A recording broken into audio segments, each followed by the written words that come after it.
Good afternoon, everyone. Welcome to the second show today for the NORA Webcast series. We had a show earlier on with our friends in Australia from Shazami.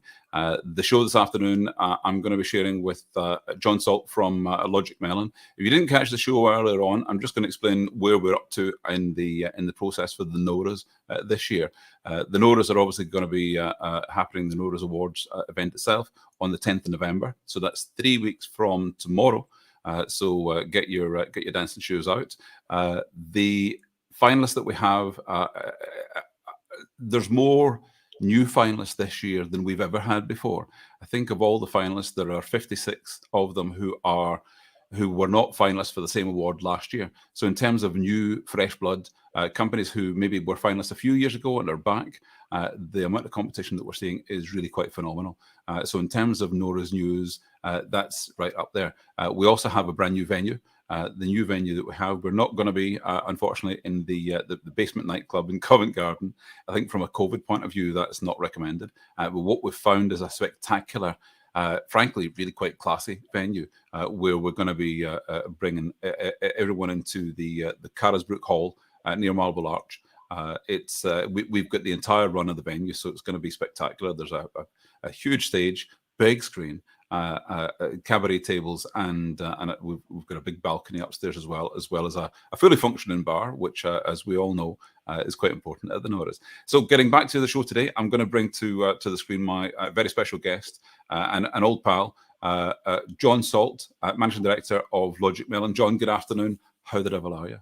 I'm really well, Stephen. How are you? I'm really chuffed to see you. So LogicMelon, you've recently joined LogicMelon, and I know LogicMelon of old, but in coming to LogicMelon, what would you say is your primary mission in life with the new company? Well, I've been working with LogicMelon actually for nearly 2 years. So I've been working as an independent consultant, advisor, and non-exec director with a number of companies. Mm-hmm. Logic was one of those. Yeah. So it's not that I've just turned up; it's just that I've become the MD of the business. But fantastic. What's the purpose of me being here? Well, as managing director, it falls to me to lead the direction of the company and utilize the resources we've got. But the focus for us at LogicMelon, I don't think has changed. We want to create really great software that recruiters can use to make their lives easier, to make it faster, to make it simpler. Because that's, at the end of the day, what both the recruiters and the candidate wants.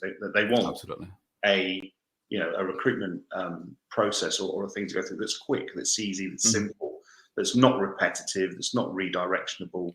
So those are the key things. That's what we build our proprietary software, and that's what makes LogicMelon stand out. You can obviously do some very simple tasks easily with automation on LogicMelon, like posting jobs. You have thousands of job boards and job platform destinations we're integrated with.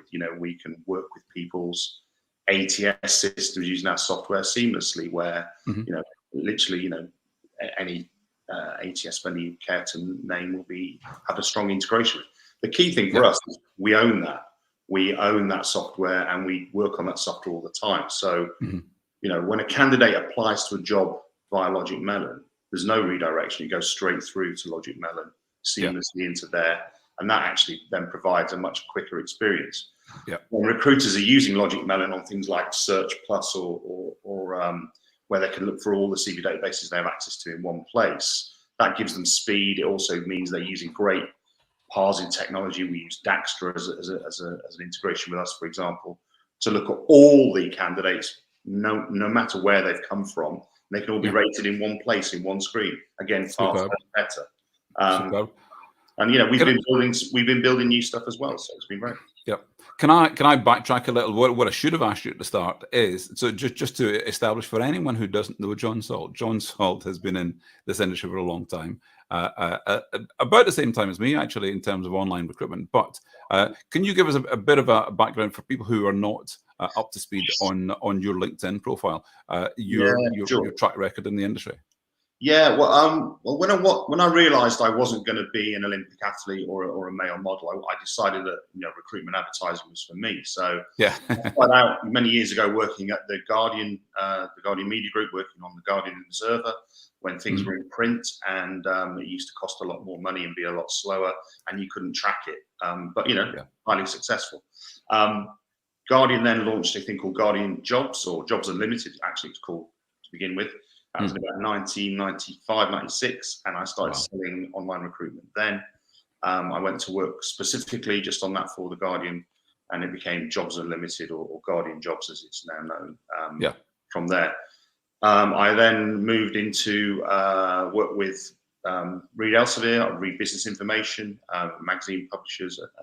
They had an online division just starting out, which had CW Jobs as an IT job board, and they were just launching totaljobs.com at the start of the millennium. And that I joined CW Jobs as a sales director there, and grew up with that through to website director, and forming the group together with Total Jobs Group, helped launch Retail Choice, Caterer Global, other sites as well, and then became the group sales and marketing director for Total Jobs Group before I left there in 2017. Joined CV Library as the managing director. Obviously, CV Library, well known and well used job board by everybody. And then left there at the end of 2019 and set my own business as a consultant and an NED and an advisor. I was doing that and working with a number of great startups, some of which are nominated in the NORA Awards, I'm pleased to see. So I think in terms of a CV, your background consists of almost entirely finalists and winners in the NORAs over the years, from the Guardian, CW Jobs, who are both finalists this year, CV Library, and of course Total Jobs. So Career Cake, Sonic Jobs, the C. Yeah, absolutely. So Career Cake were. I remember the year Career Cake won for Best Advice. Sonic Jobs were a winner 2 or 3 years ago, and a finalist again this year.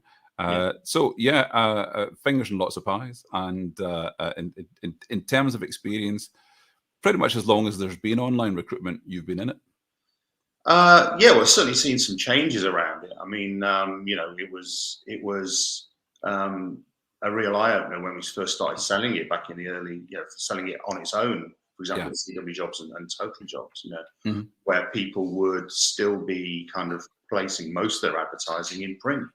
And of course, the speed, the ease, the cost, but most importantly, I think the trackability of the online job boards really began to deliver, especially for people that are recruiting at speed, at volume, at pace, etc. So you began to see those job boards dominated by those players. And some took a lot longer to come on board. Some of the other corporates or SME market took longer to come on board. But it's inconceivable now to think that there are many companies that don't use an online platform in some way when they're recruiting. And that really was the case 20 years ago. And of course, we've been through economic cycles in those 20-odd years, 25 years, whatever I've been doing this. So, we've had candidate scarce markets, candidate rich markets. And here we go again.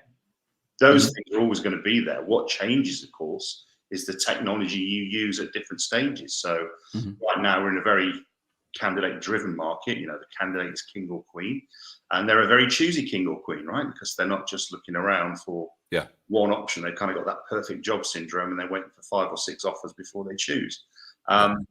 What doesn't change, of course, is you can use technology to get to those people faster, better, communicate more with, and that's what recruiters really have to focus in right now, is getting to people first, making that whole communication process even before you're really engaged quick, smart, simple.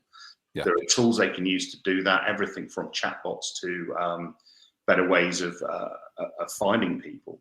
And then they go through into that recruitment process that they go through. And when you look at the feedback from candidates, and there's plenty of it out there, if you look at Reed and Total Jobs and Tech Nation and places like that that do great research, the number one thing that comes back right now is recruitment processes are too long in the eyes of the candidate. There's too many hoops to jump through, and why would I want to do that? Absolutely. And, interesting feedback that people should take notice of. Absolutely. Going back on the experience side of things, when you've when you've lived the evolution of online recruitment and you've seen the push and pull from candidates, job boards, job advertisers, and of course employers and agencies, then you've experienced the development of how we do this. In the very earliest days, literally, I say writing the rule book, but in large part replicating what was done in newspapers and then evolving from there and realizing, we can track this, we can do this for candidates, we can do that for advertisers, and so on, and building it from there. But what you're doing in all of that building process is you're raising the expectations of candidates and people who are advertising for vacancies. They now expect a certain standard, and what we've done in the NORAs is to try and point to, well, this is the current standard. This is what candidates and advertisers should make. You're right, but we should give ourselves half a pat on the back and half a slap around the face. I'm serious, because the candidate, you say, the candidate has become to expect this. Actually, recruitment is one of the laggards, right, when it comes to candidate experience. Really, really is. Go and compare applying for a job, right? With a well-known brand. Choose whatever one you want, right? Go compare that experience with booking a holiday, right? Or booking, or online shopping, right? It's miles away. It's miles apart, right? You've still got redirection. You've still got re-registration. You've still got lengthy forms to fill in, and all. It's not. If I wanted to go away this weekend, I could go get on Booking.com in 30 seconds. I know all my details, and I can have it booked before the minute's out. If I wanted to apply, and I'm not having a go at anybody here, right? Apply for a job at, I was going to pluck a name, Tesco's, right? I couldn't do that. Even though you might know who I am, even though I might have applied before, even though I've got registered online, it's just not that way. So half a pat on the back, we've come a long way, but seriously, the candidate, I think, expects a lot more. And so do recruiters, right? There's some really nasty, clunky HR tech out there, as well as good stuff, right? And, we've still got a little way to go, especially, as I said before, the candidate is now very choosy, right? People that say things like, I like a long recruitment process. I want to put the hurdles in front of them because that means only the best people get to the end. Well, guess what? They don't. At the start, the best people look at it and go, I'm not doing that. And they walk on. So be very careful what you wish for, I think, when you're looking at this these days. Employers often imagine that the best candidate is also the most determined candidate, which is just not the case. No, and look, it's a value that lots of people will hold dear: determination, the ability to kind of go and do things. But there are lots of industry, take tech as a good industry, right? There's going to be some really great people that work in tech, in software development or business analysts or whatever, right? They're going to look at it. This is clunky, old-fashioned crap. I'm not dealing with it, and they'll just walk, and they can walk knowing that they're going to have other offers from better places where there's less hoops to jump through. I mentioned that last week, that the old adage of an employer who finds a great candidate then saying to the recruiter, this person's perfect, but I just need to see a couple of more just to be absolutely sure. That's flipped on its head, where some candidates are saying, well, I've got one job offer, but I need to have three, and I'll decide from those which one I'm going to go for. I'll need three, and then I'll wait for the counter offer to come back from my as well, which we've seen all over the place. Recruiters will often cite that the counter offers in town. Counter offers great, but they're a sticking plaster. They don't last forever. If you're looking to move, there's usually a reason you're looking to move. But people need to find tools, HR tools, candidate tools that make it quicker, make it more insightful. There's some really smart stuff going on. I can't remember the names of the people doing it, but when you look at immediately engaging with kind of AI that looks at the voice chat and looks at the robotic chat, okay, how can we speed this up? And I think there are going to be some large platforms, audience providers that are going to bring this on board and start to put this out, because their USP will be, we'll get you to the candidates faster, but also give you this data on them as well before they've even got to you. And that's what smart people will do. So, the recruitment crisis or recruitment headache or whatever's going on right now will certainly be painful. But what it will do, because what it always does, is it sharpens the technology around the marketplace. Because only the people that use the best technology, the best process of using that technology, and hook all the plumbing up together because it's still in component parts. They're the ones that will win out. They'll get the best talent, and they're the ones that will be copied. So, like every great, recession or downturn or candidate short market, great things will come out of it. Yeah, you mentioned earlier on that the key component to or key advantage of online was traceability. You know what people are doing. You know where they've come from. You know where they're going to, and when they're on your site, you can measure what they do. If you're integrating that with your social media outreach, then you can track that as well. But what that should mean is that when candidates change their behaviors, you're able to then measure that. A lot of companies who don't look at their stats or metrics in any way are bemused or they don't understand why candidates aren't applying in the volumes that they used to do, and they're scratching their heads trying to work it out. But other companies are able to detect that candidates are voting with their feet. So if they're not enjoying the user experience, then they'll just not come back. They might come once. They might bounce from a site pretty quickly. They might look at a couple of things and then disappear. And you can, if you're measuring the metrics, you can see the point at which they stopped being interested, and you're able to address that. Yeah. So it's not rocket science, right? If you keep fishing the same pond at the same part of the sea, it gets empty, right? Yeah. And you keep using the same bait and the same nets, then they get tired, right? So you don't need to work in online recruitment to understand that concept. The difference, I think, here is there are very, very few people that don't have an online recruitment presence of some sort. They've applied for a job somewhere. They've registered a CV somewhere. They've done the searches, right? Of a working population of 33 million or wherever we are in the UK these days. Yeah. There's very, very few that don't have it, right? It's a smaller percentage that do. So what they have is trackable data all over the place, right? And what would be really great, and this is one of the key things, actually, this is one of the smart things with LogicMelon is we have something called a talent pool, right? So when you advertise jobs or find candidates, they go into your talent pool and all the notes you've made against them and all the things you've done with them are captured there. And then you can go back and interrogate that talent pool with all the notes and all the data and all the things much faster in one place. And it doesn't cost you anything because you've already paid for that. Advertising on Read or CV Library or wherever. Right?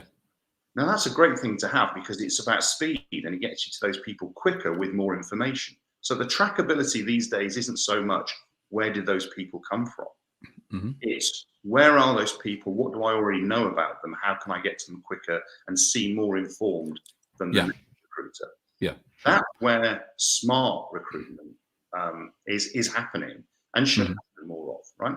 We've got all sorts of things in the recruitment process. You've got a leaky top to the funnel where the conversion rates aren't great. You've got a long process where people fall out. You've got human nature, which sometimes is hard to fathom, but they'll do what a candidate will do what they want.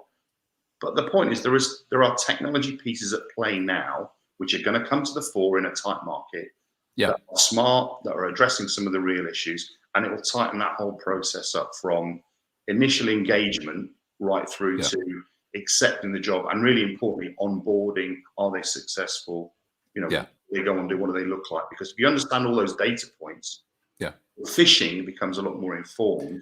The bait you use becomes a lot more informed, and the way you control that becomes something that makes you different as a recruiter. I always think will change. So the more data that you have, the more you can discern what your audience prefers, and you can be much more targeted about. The more data you can understand, not having the data. The more. Absolutely. You have to interpret it. Because one, you've got to interpret it, and two, you've got to know what actions to take with it. So I've worked in places where got more data than you could ever wish for, but nobody sort of making a decision of what to do with it or how it drives something else. So I think for recruiters, don't get carried away with, let's get the biggest data I can possibly find. It's let's look at the data that's going to specifically tell me what I can do as an action that's going to make me more efficient. So a big bucket of CVs does not make you clever in itself. No, you just have a big bucket, right? I mean, So, but being able to understand not only your audience, if you have a talent pool, if you built a talent pool and you're keeping the the information on those candidates topical. They're continually refreshed. They're updating their information. They're able to log in, and you're abreast of a higher proportion of your talent pool, their up-to-date situation work-wise. At the same time, when you're looking to top up that talent pool with more candidates, where you're distributing your vacancies to, and how you're advertising, the quality of what's working, what's not working, is absolutely vital. Because as advertisers, you can spend a fortune on every job board in the world, but people don't have unlimited budgets. No, and you can take some learnings from the past here, I think, as well. When markets have tightened up before, what tends to happen is it's the niche players, the ones that have the best relationship, the niche platforms, the niche jobs, the ones that have the better, more engaged relationship, tend to do better. The generalists, not that they will, disappear, but the niche ones that tend to thrive a little bit harder, because they have a deeper engagement.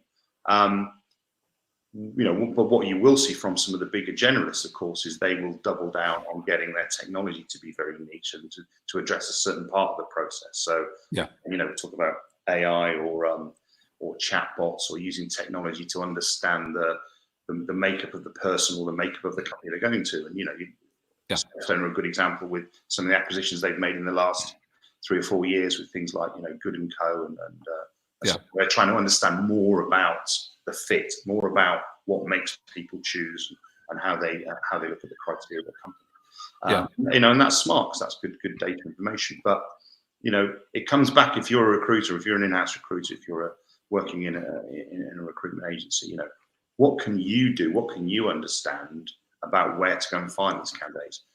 And in the candidate scarce market, it's not one place. And it's not one place you need to engage with. So you need to have a rounded strategy that says, I will put my recruitment advertising in the place where I know from data I can see getting some engagement. I will message out on social media as well in places I know it will work. I will put that message or similar out on professional networking because I know I'm getting something else. It's not one hook with one piece of bait in the water that's going to give you the best fishing all the time. You need to have something that's going to attract that candidate. And that's obviously why, we spend a huge amount of time and effort on their, employee value piece, on their own career sites and career pages. But they still require, external help to get those candidates to notice those areas and get to those areas.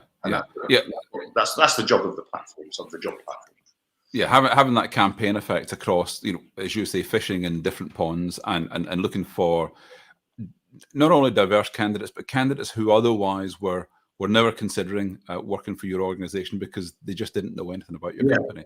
So putting the message out, widely, but using the data that you've got to do it in as informed a way as possible. Yeah, well, you'll know the numbers better than me. I can't remember. Was it 1.1 million, 1.2 million vacancies? What was the big headline number the BBC were knocking around the other day? I think it was 1.2. From ONS, right? Yeah. One thing's for certain, there aren't 1.2 million skilled job seekers that are going to be able to fill those roles tomorrow, right? Yeah. So people need to career change, people need to skill change, people need to be upskilled. But most importantly from that is employers need to show a willingness to take people from more diverse backgrounds in terms of every type of diversity, be that, ethnicity, age, gender, whatever. But also, just because I've worked in logistics for 5 years doesn't mean I have to work in logistics for the next 25 years. Or that you're suited to it. Absolutely, right. Or it's the best role for me. So, I think employers need to really look at that and open that up and say, how do I go and find a bigger talent pool of people that can make a crossover and will do that? Educational establishments need to look at that. How do people come out with a different view on the labour market, on what's available? Because, to me, that's still one of the biggest shocking things in a G7, G8 country where we're supposed to be these days, depending on how many turkeys we can get for Christmas, I suppose. We are a G7, G8 leading economic nation. We have one of the worst examples of schools information on work, right? You're going to be a career counsellor or whatever, you might as well go down the bus stop for half an hour, in my opinion. Even at university, it's terrible, right? They'll tell, they just pull out the same hacky thing. If you've done a degree like this, these following kind of routes may be open to you. It's got nothing to do with you as a person. It's just the badges you've collected on the way, right? Yeah. And I think if the government really wants to address stuff like that, they need to look at that level of what is career counselling, what is work counselling, and how to get people to experience different types of it. But that's not a short-term fix. That's a long-term fix. But short-term, how can you encourage people that have got some of the skills they want, you need as an employer, to come across to a new industry, something they think they might not be able to do, or they're not going to be qualified to do, or they might not have even thought of what to do. It's not going to be you're going to find the full package of the person now to fill every role you've got. You're going to need to take what's best out there. And, you can read plenty of things online, and there's 1,000,001 memes about this on LinkedIn, isn't it? Hire for attitude skills you can teach, right? And it's true, right? It's really true in a number of things. Unless you're recruiting an open heart surgeon tomorrow, then you probably need them to have some skill and not just the attitude that they want to get into open heart surgery. But, for the rest of us, I think it's about finding different pools of people. And there's going to be all sorts of pools. I mean, I'm 53, so I think, the elder generation are a massively untapped pool of candidates, right? For sure, there's great work being done right across the UK, and I hope there's more of it when it comes to gender equality and sexual equality and people from BAME backgrounds, etc. Right? Absolutely. And that should be accelerated as much as possible. And those things will help to balance out the talent pool for sure. But again, they're not short-term fixes. They need to be addressed and constantly addressed, and not, be given up on once people feel like, I've done that for a bit. Calls for wider job requirements and more flexibility and more training and more flexible work. You were mentioning before the work that Versida does, and I can see that more job boards are. Well, they're seeing what Versida are doing and thinking, we need to change what we do and how we do it.